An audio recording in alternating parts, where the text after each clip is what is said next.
In this episode, how you can make your calves grow as big as your biceps. The sun is shining, the birds are chirping, the bacon is sizzling. Welcome to the Daily Swole.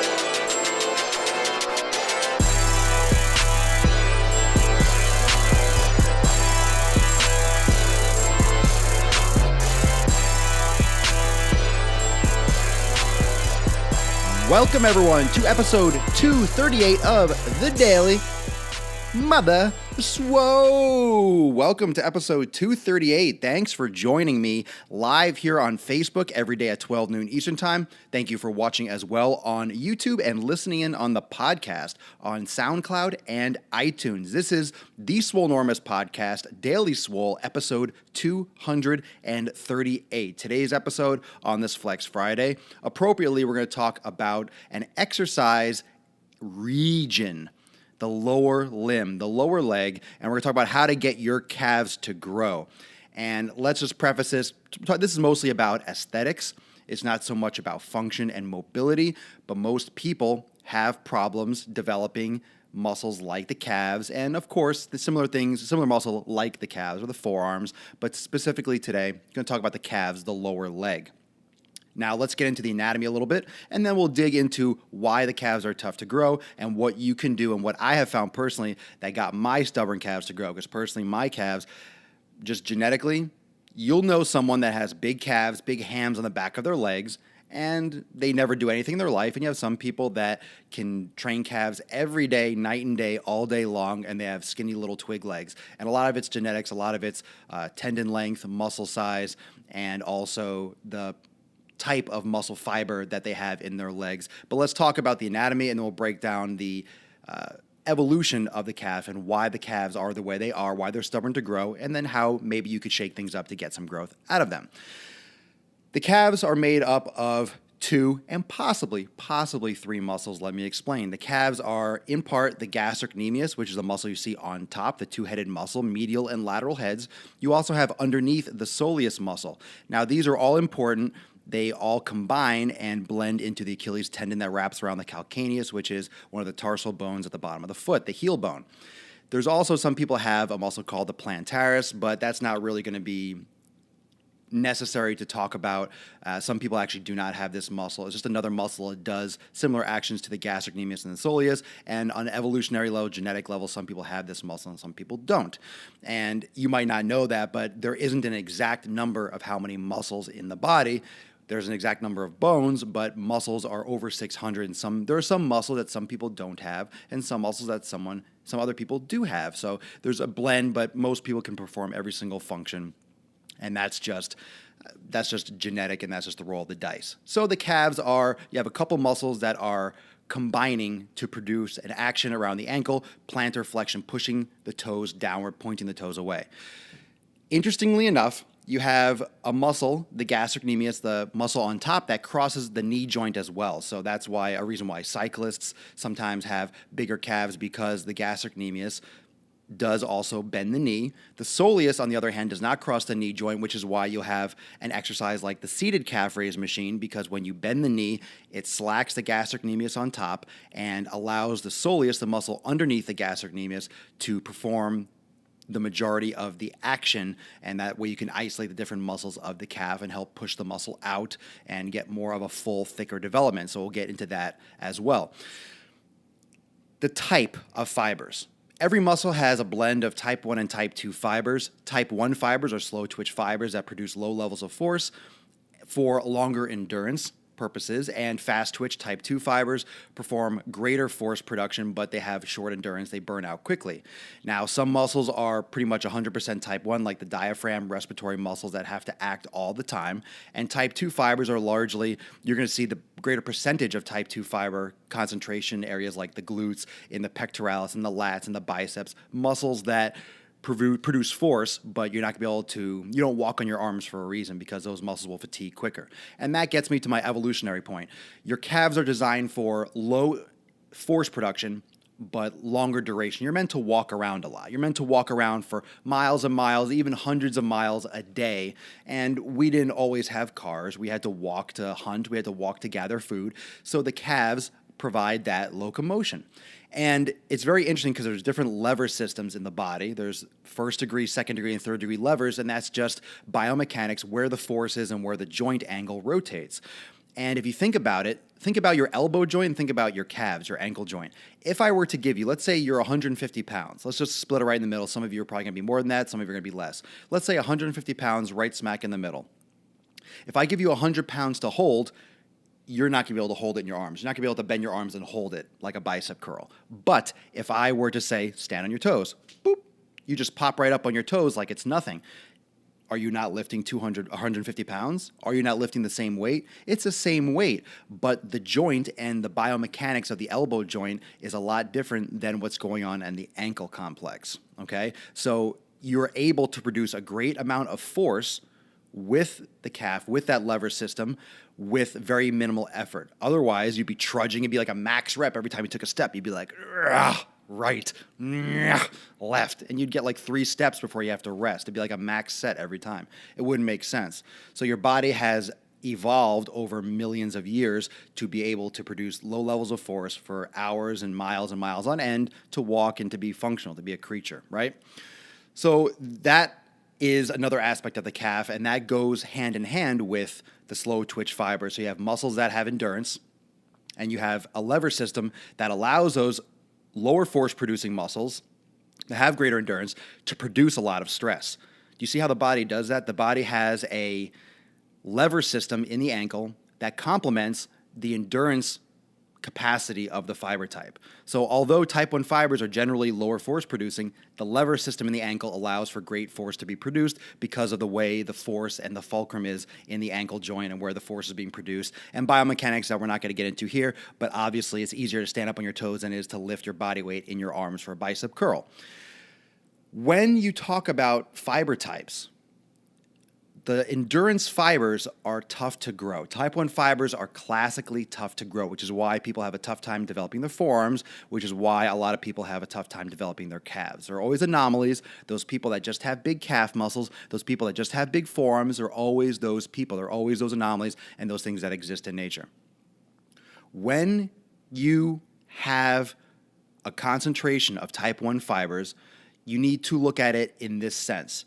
You need to increase, in my opinion, from my experience, you'll get great results if you haven't tried this already. If you've tried this and it doesn't work, then maybe it doesn't work for you. But you have to be consistent. You have to push it. And you also have to balance it with stretching and reducing and inflammation because you don't want to go into this too soon.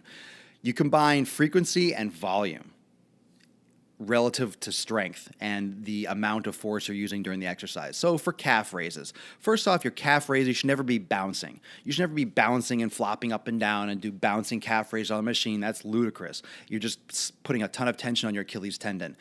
Jump roping is not going to develop it might develop your calves a little bit, but at the same time, bouncing and going to that full flexion, extension, dorsiflexion, and plantar flexion is going to cause irritation on your Achilles tendon. You're going to get Achilles tendonitis, you can get plantar fasciitis. It's going to be nasty. There are a couple things you need to be aware of. You need to do nice and slow controlled holds. You need to get full range of motion, full stretch and full contraction, okay? Then you need to also vary the weight and the volume. As you increase the weight that you're using for your calf exercises, you decrease the volume that you're doing in terms of sets. If you're doing higher repetitions, you can do like less resistance. You can do, for example, more repetitions with lighter weight, but you want to make sure that the volume is relative. You don't want to be doing an excess amount of sets with heavy weight and then one set of high rep. You want to make sure you play around with that and see what works best for you. But that is going to play very, very intricately with the frequency of your workouts. And this is where it's going to make the biggest difference. Whether you use high weight and lower reps or whether you use lower weight and higher reps, you're going to have to find that sweet spot. I can't tell you what's going to work best for you. For me, I like a blend. I kind of alternate. I go by how I feel. I like doing heavy weight as long as I can control it. And I also like burning out and doing higher repetitions. I feel both are very effective. So I mix it up.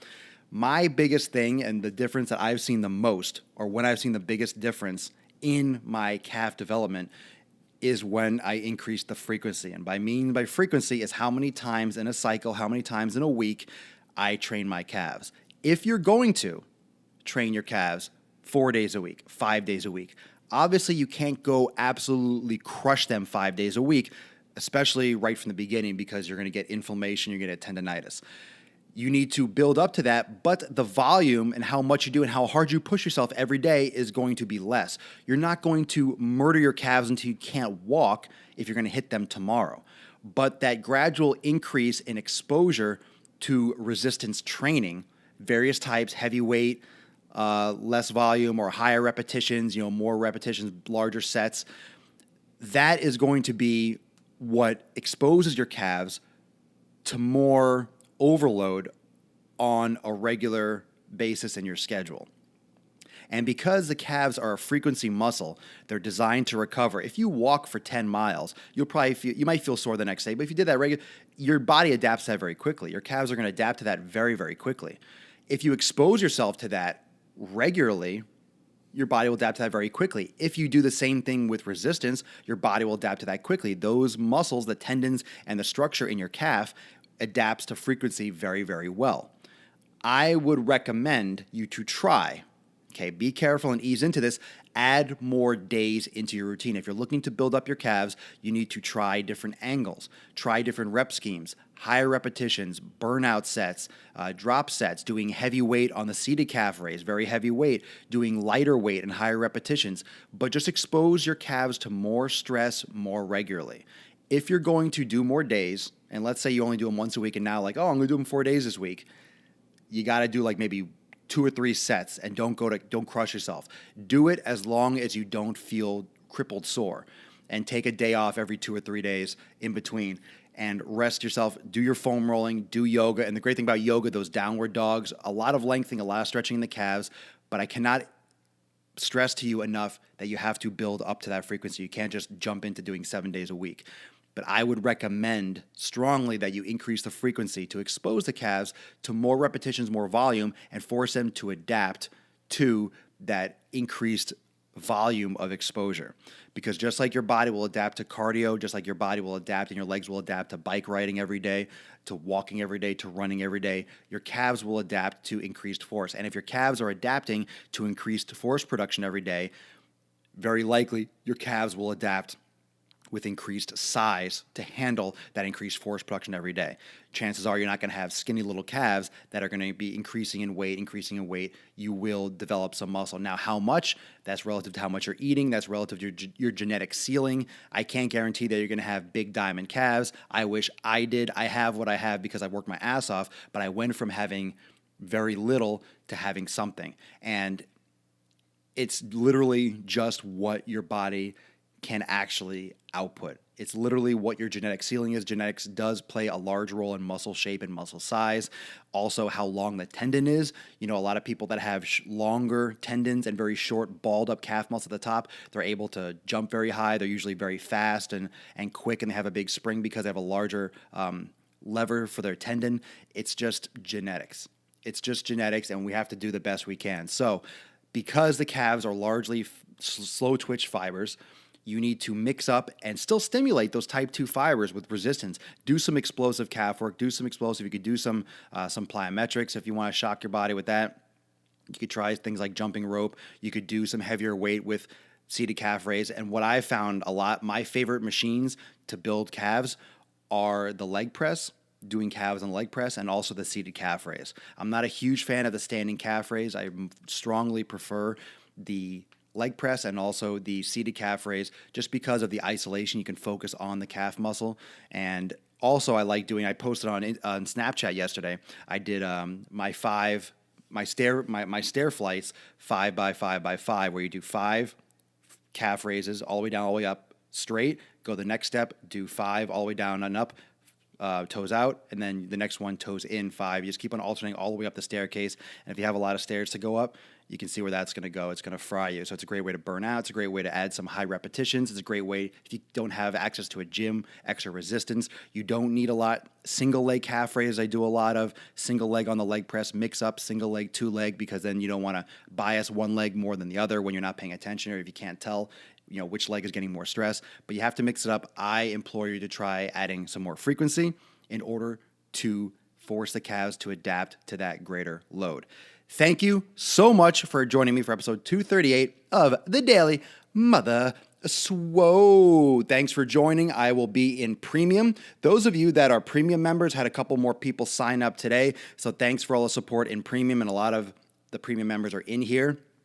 For example, today talking about the calves, and we talk a lot about nutrition and applying all this information since we're coming up into the new year. If you don't know what Swolenormous Premium is, those of you especially that are watching live here on Facebook, it is my private accountability group that is on Facebook. So it's membership only. And those of you that are watching on YouTube or listening in on SoundCloud and iTunes, I know I give a lot of information here on the Daily Swole, and I have 10 times as much locked away in my brain. So what this group does is it adds accountability, program design, nutritional guidance, and a group training community atmosphere where everyone has similar goals and maybe has personal struggles, could be emotional, could be, with food related issues, could be program design issues, but pretty much we tackle issues as they come up, usually going live there right after the Daily Swole to apply the knowledge and break down a little bit more on how. Let's say we'll talk right now when I go in premium, people are going to ask tons of questions about, their calf training and how they can work it into their splits. So any questions that premium members have right now, that's where we do all the Q&As after the Daily Swole. So if you're interested in signing up, you can click the sign up button at the top of the Facebook page.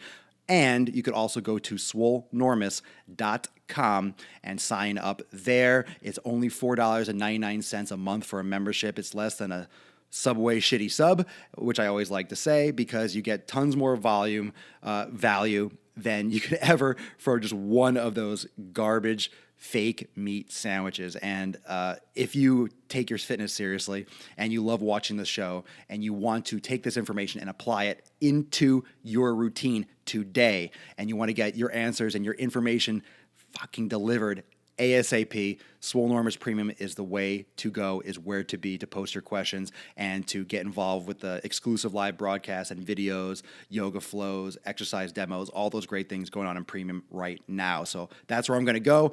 Thank you for joining me for episode 238. Thanks for watching and listening, and I'll see you tomorrow for episode 239 of the Daily Mother Swole. Flex it out. It's Flex Friday. If you're watching or listening, you best be flexing right now. Give a couple gorilla grunts.